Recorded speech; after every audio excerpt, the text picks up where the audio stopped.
இந்த மாதிரி நெட் போட்டு குடிக்க முடியாது. மத்தல கடிக்குதா இல்ல? அடிச்சதுக்கு என்ன ஏதோ சொல்றீங்க? அடிச்சதுனால தான நான் அடுத்தவங்க பாதி பண்ணுமா? அடிச்சவங்க கேட்டீங்களா? அச்சம் யாராச்சும் தெரியல. அப்ப அதே அடிச்சது. நான் என்ன சொல்றேன்னா இது மாதிரி நடந்துருக்கு. இவரே இப்ப கடிக்குது. அவரு பாத்தா அவரு பயந்து இருக்கீங்க.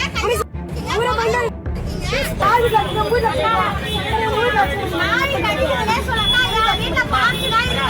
வீட்ல நாய் வளர்க்கல. நாய் வளர்க்கல. நாய் வளர்க்கல. அந்த பையன்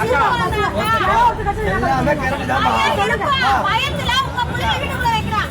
அவங்க அடிச்சதால தான் நாய் கடிச்சிருக்கு. தெருநாய் கடித்த சம்பவத்தில் மக்களுக்கும் தன்னார்வலருக்கும் இடையில் நடந்த கடும் வாக்குவாதம்.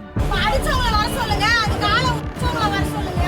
உங்க அடிச்சு காலை உச்சி அது வாய் ஃபுல்லா கிழிஞ்சிருக்கு. இந்த தாரெல்லாம் வண்டி ஏத்துறாங்க பாத்தீங்களா? அப்ப அந்த டயரை வந்து கடிச்சிருக்கு. வண்டி ஏத்துறப்போ அதெல்லாம் இப்ப உங்களுக்கு ப்ரூஃப் ஆயிடுச்சு. ஆனா நாய் மேல தப்பு கிடையாது.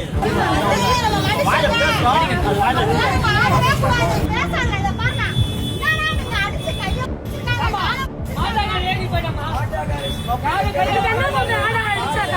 சென்னை பழைய மன்னாரப்பேட்டையின் முன்னிராம் பாண்டியன் தெருவில் ஒரே நாள்ல 5க்கும் மேற்பட்டோரை தெருநாய் கடித்ததா கூறப்படுது. மேலும் அந்த வழியா இருசக்கர வாகனத்தில் சென்றவர்களையும் நடைப்பயணிகளையும் கடிக்க முயன்றதா அந்த பகுதி மக்கள் தெரிவித்திருக்கிறாங்க.